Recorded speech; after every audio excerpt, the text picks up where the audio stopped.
to the top of the hill. The forest was greener than I should have seemed. The dew from the morning stood still. The sun came from night and the day shedding light.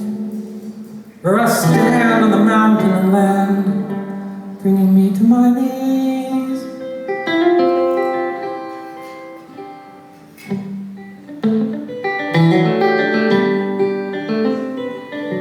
I came here from there to escape.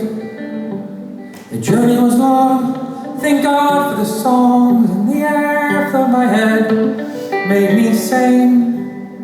Tired for rest, I pushed on to the best that I had, leaving back what I chose, the life that I know. I'm not dreaming, though I am barely awake. Something tells me I have made a mistake, and I know everything will be alright, and it shows everything will be alright.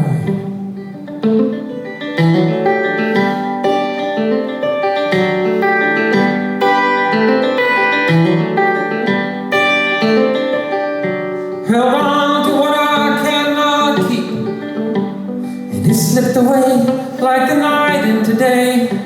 Continue to search while I seek. Flight takes my wings to the winds, I will sing, and the mountains let go of my feet. I let go of the reins. I'm not dreaming, though I am barely awake. Something tells me that I have made a mistake. I know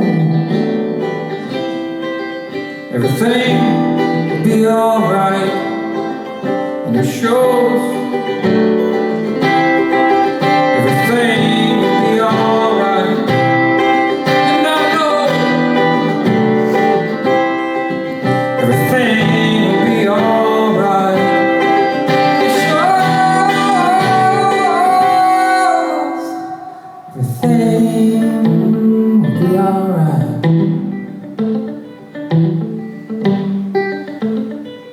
I'm happy, I'm joyous, I'm free, I'm recovered, I'm calm, I'm safe, I'm grateful, I'm loved, I'm lovable, I'm loving.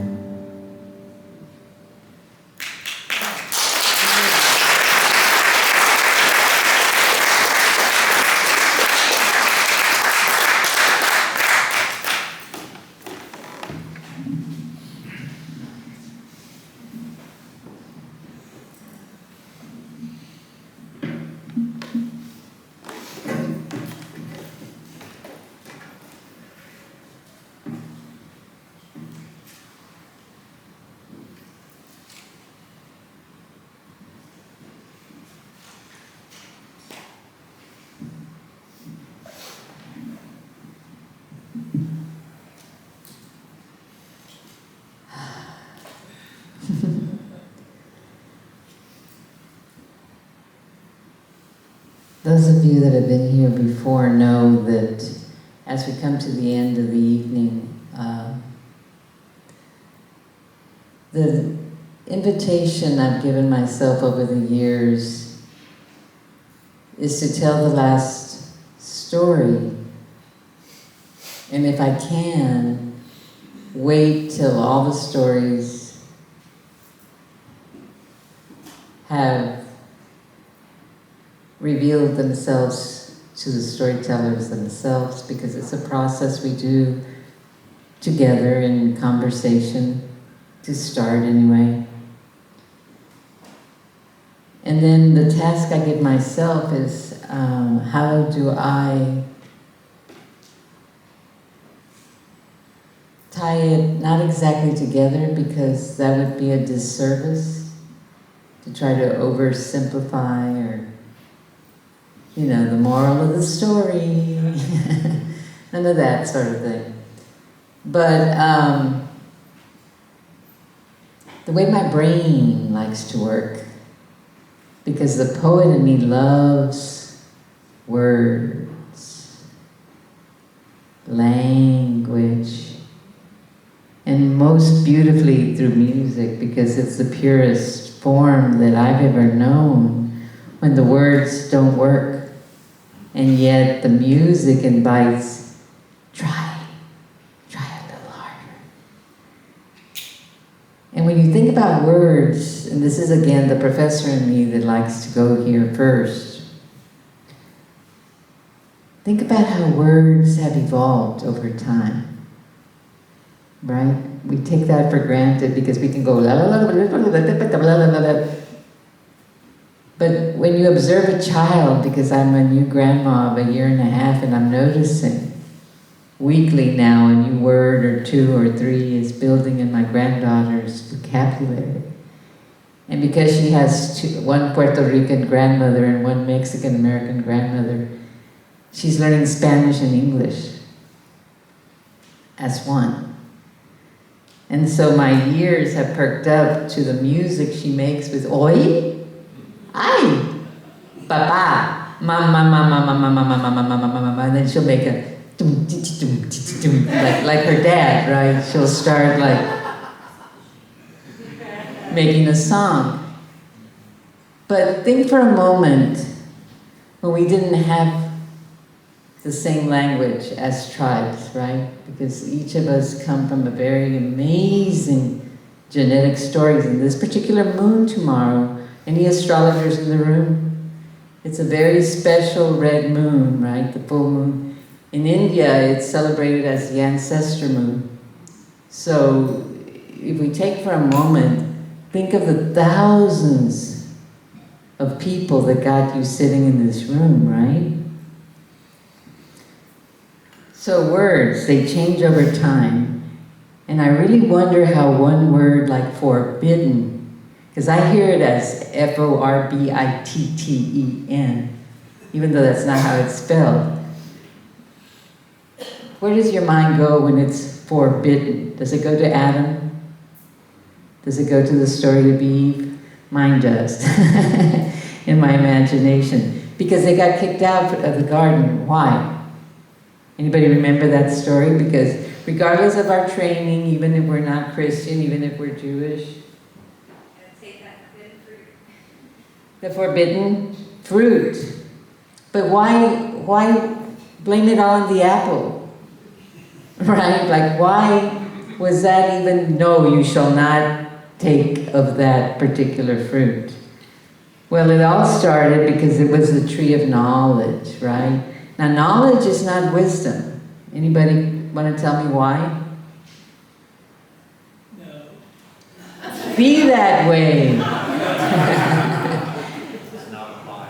It's not applied, and it's the act of disobedience is what led to the whole concept of the fall of man, the fall of woman, right? Supposedly, our Creator did not want them munching on the tree of life because that would mean that they would live forever in a messed up state of sin and separation. Now, my Spanish mind hears sin, ¿verdad? ¿Y qué es eso? Without. So the divine did not want us to get in touch with being without and creating that sense of separation. So disobedience was the main reason they got expelled. Basically, they didn't listen to the rules. And once they ate from that tree, they suddenly realized, we're naked. And they felt some shame. It It was a total loss of innocence and purity, and so the divine figured that in keeping them around in this way, they wouldn't be able, by saying, just don't go there, okay? Stay in the divine place of not knowing from the tree of knowledge. So getting booted out represents the split from God when He kicks them off of a life filled with struggle and pain. And while it feels like a punishment, we could see it as a form of mercy. The way we've heard indicated in some of the stories tonight, it's like God was protecting them from becoming immortal while still in a sinful place. You can follow that. It kind of sets the scene for the bigger divine plan for redemption and eventually bringing humanity back to a better state. So when I hear, because I love poetry and I love to play with words as a songwriter and as a poet, when I hear the word forbidden, I think about the F word. No, not that F word. I think about the F-O-R word, which is about supporting something. F-O-R tells us why something is done and why it exists, right? So when someone says, I'm headed for Europe, it can point out how long something's going to take. Hey, we're meeting tonight for the living room for an hour and 40 minutes. It gives us a reason and a cause. Like we say, I am for this. I am behind that. But then if you throw in bitten, B-I-T-T-E-N, it makes my curious mind go, if bitten is the past principle of bite, I'm all for biting the apple. And here's why, because it takes me back to the classic tale of my own place of paradise. And so what exactly is that? Tonight, for example, when I invited you to go to the forbidden place, where did some of you go? Anybody want to volunteer where their mind went? Anybody? When I said, I didn't let you stay there for too long, but go to a forbidden place. Maybe you struggled with it. Maybe you went right to it, whatever it is. My little slice of paradise is ecstatic dance that you've been hearing about tonight. When it was founded in Austin 30 years ago, it was all about connecting with a bigger community from way beyond Texas. It was coming from this practice called Sweat Your Prayers, which started out by a visionary named Gabrielle Roth, and she was a dancer and a musician who rocked the world music scene and trance dance scenes in those days. And she had a passionate interest in shamanism, and she was based mostly in New York City. And in the 70s, when she created the rhythm practice called Sweat Your Prayers, she did it to battle her own depression. She did it to recover from her own physical injuries. And with that came a whole school where 5 rhythm teachers from all over the world started to hear about the practice, wanting to practice it. They would come to her, and her vision spread far and wide, using the power of movement to heal the body and spirit of everyone that came in her direction. And that was especially true in Austin, where the first group of dancers gathered weekly when we first called ourselves, in the first incarnation of ecstatic dance in Austin. It was called Sweat Your Prayers, and then later it was called Body Choir. And then from Body Choir it evolved into Dancing Together, and now we have the vibrant community that exists now called Tribal Joy that Oscar has established. Now I call Tribal Joy my personal Garden of Eden because when I dance, I tap into all kinds of forbidden feelings inside of myself. I'm talking about everything imaginable, from forbidden heartbreak, forbidden joy, forbidden lust, forbidden jealousy, forbidden grief. You name it, every kind of feeling comes up when you are in motion. No wonder we call it emotion. But at the core, it's about feeling that exhilarating mix of heartbreak and joy at the exact same time, which is why I really love the name tribal joy, because it is beyond words. In the early days when our group was still called Body Choir, and this is back in the mid-90s, the internet was just starting to take over our lives in a big way. But at Body Choir, we had a monthly newsletter that you could grab as you were walking out of the dance session.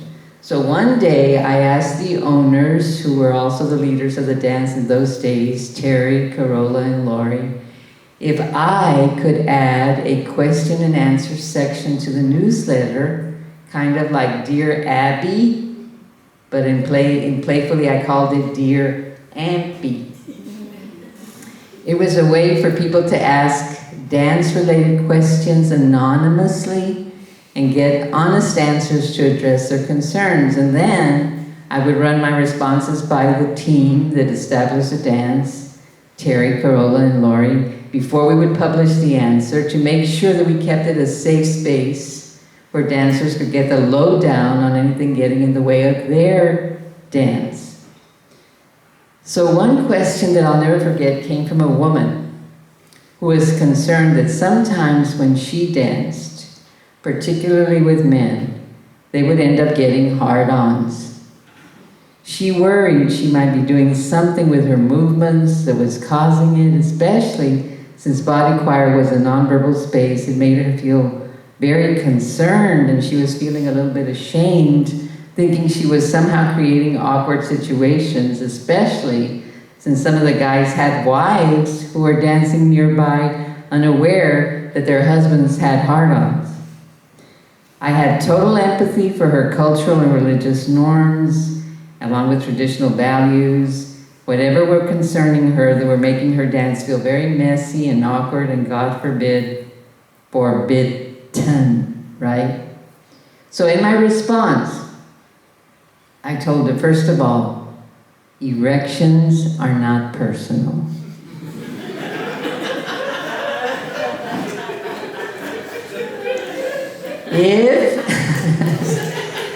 If you have ever spent the night next to a man, you might have noticed that he can be sound asleep without an erection one moment, and then just as quickly and unprovoked, he suddenly has an erection, and he's even snoring, and you're nowhere near inspiring the erection. So now, sure, you could say, well, he's having a dream or a wet dream, but in my mystical, poetic way of thinking, the erection is just a sign of being alive. It's like his penis is a sun salutation.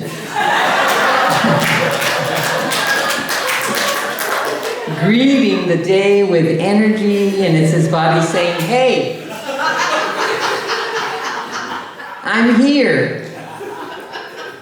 And because women get erections too, and they happen for the same probable reasons that men's do, but of course are less obvious, I encourage the dancer to embody, when on the dance floor, the beauty of being and feeling totally alive. I ended my response with the question, isn't that why we dance?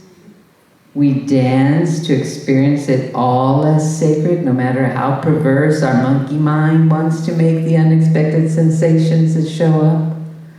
When erections happen during dancing, it makes perfect biological sense. The blood is pumping. We're connecting with a whole range of emotions as we move through the 5-rhythm program.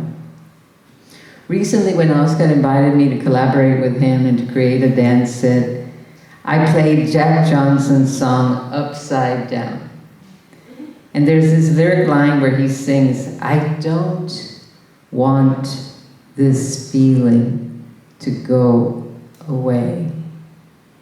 But he also asks first, who is to say what's impossible? Well, they forgot This world keeps spinning, and with each new day I can feel a change in everything. But as the surface breaks, reflections fade, but in some ways they remain the same. And as my mind begins to spread its wings, there's no stopping curiosity. And then the chorus says, I want to turn the whole thing upside down. I'll find the things they say just cannot be found. I'll share this love I find with everyone. We will sing and dance to Mother Nature's songs. I don't want this feeling to go away, which is how I feel when I practice ecstatic dance. It's my safe place to feel so alive without the forbidden looming. So as we come to this closing tonight, I really want you to close your eyes again for just one moment, please.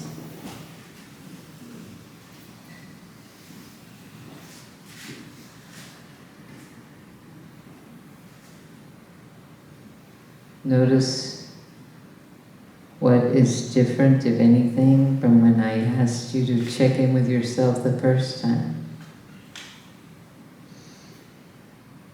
Notice if anything has loosened up or needs loosening up. Are you feeling tighter or softer?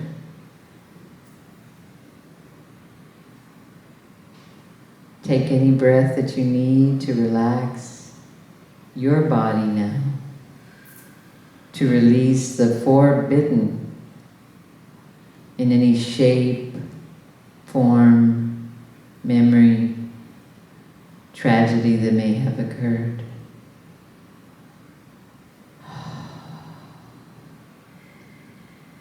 Just notice it moving in and out of your lungs. And if you can, take your deepest breath yet, at your pace.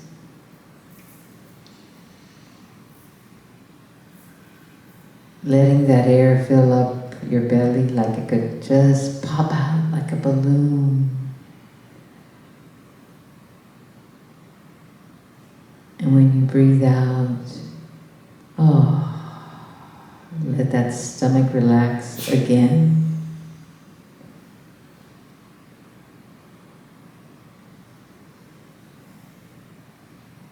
Quietly this time to say our goodbyes. Take a moment to recall who you connected with earlier.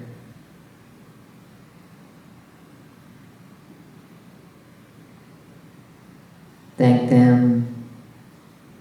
Thank yourself. Thank all the beloveds that came with you to listen to the stories tonight, both in physical form and not.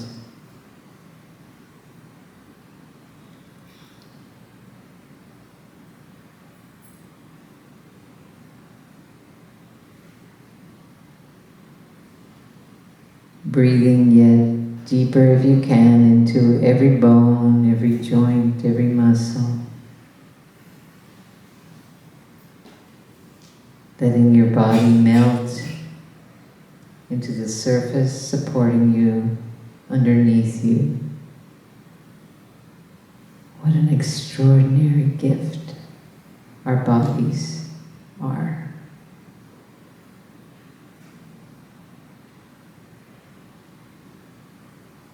And when you're ready, open your eyes.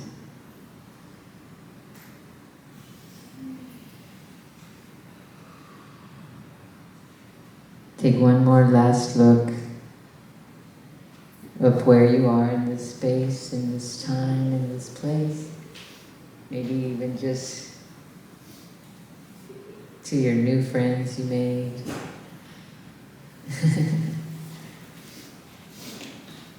And if the storytellers could stand up so we can give them a good appreciation.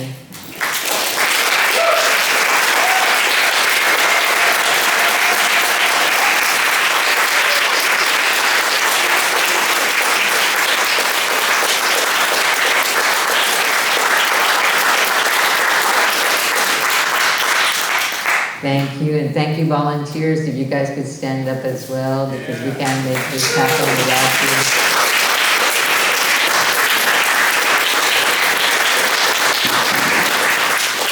And Joe, if he's here somewhere, he's probably gone back to the office, but he opens up the church for us and makes sure that everything is ready for them in the morning when they come and do their ritual of love here as well.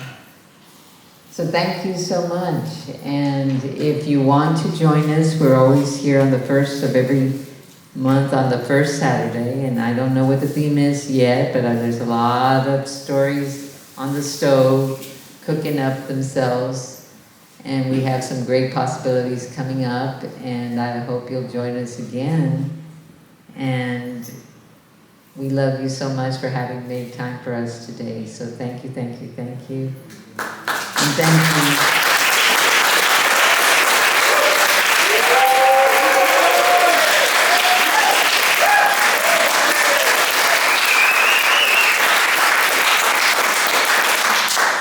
Have a good night.